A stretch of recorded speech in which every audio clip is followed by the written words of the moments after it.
Subscribe कीजिए शब्द सम्राट news channel को और बेल आइकन को भी दबाइए लेटेस्ट न्यूज सबसे पहले देखने के लिए।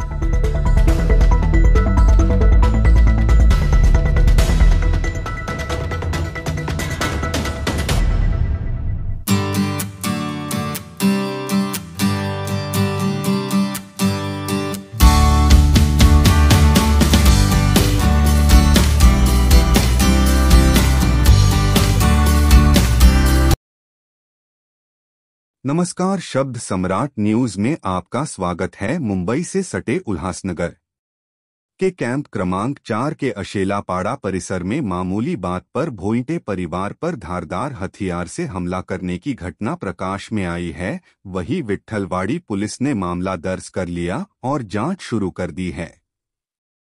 पुलिस से मिली जानकारी के अनुसार यहां के कैंप क्रमांक 4 के अशेलापाड़ा परिसर में रहने वाली ममता अंकुश भोइटे ने विट्ठलवाड़ी पुलिस थाने में शिकायत दर्ज कराई है।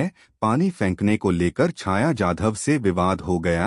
ये विवाद इस कदर बढ़ गया कि छाया के परिवार वालों ने भोइटे परिवार पर धारदार हथियार से हमला कर बुरी तरह झाडांना पाणी टाकलं। झाडांचं पाणी खाली सांडलेलं होतं ते मी ते पुसायला घेतलं तर त्यांची दारामध्ये खुर्ची होती ना, म्हणजे ती माझ्याच खिडकीच्या खाली होती खुर्ची। त्या खुर्चीला फक्त कपड्याचा धक्का लागला। ते कपड्याचा धक्का लागल्यामुळे ती छाया आणि तो सोनू बाहेर येऊन सनी शिव्या देत होते।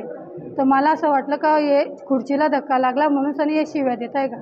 तर मी त्या सोनूला एक शब्द बोलली, म्हटलं सोनू काय झालं, काय शिव्या देतोय तू। तर त्यांनी इतकं मारहाण केलं या एक शब्दावरती। त्यांच्या घरामध्ये छाया, सोनू, ताऊ, आनंद आणि राहुल सर्वांनी मारहाण केलं। माझ्या नवऱ्याला पण, मला पण, माझ्या मुलांना पण, माझ्या मुलीला पण। त्यांच्या हातामध्ये एक मोठा दगड होता आणि तलवार होती। माझ्या मिस्टरांना ओठ फाटला आणि नाकाच्या वरती फाटलं आणि डोक्यात दगड टाकला आणि मला पण खाली झोपवलं आणि खाली माझ्या ती छाया आणि ती ताऊ माझ्या अंगावर असे बुके मारले त्यांनी आणि माझ्या मुलाच्या अंगावरती खाली झोपवलं आणि तो आनंदनी का त्या आनंदनी माझ्या मुलाच्या पोटावर बसून त्यांनी पाटा मारल्या। माझा मुलगा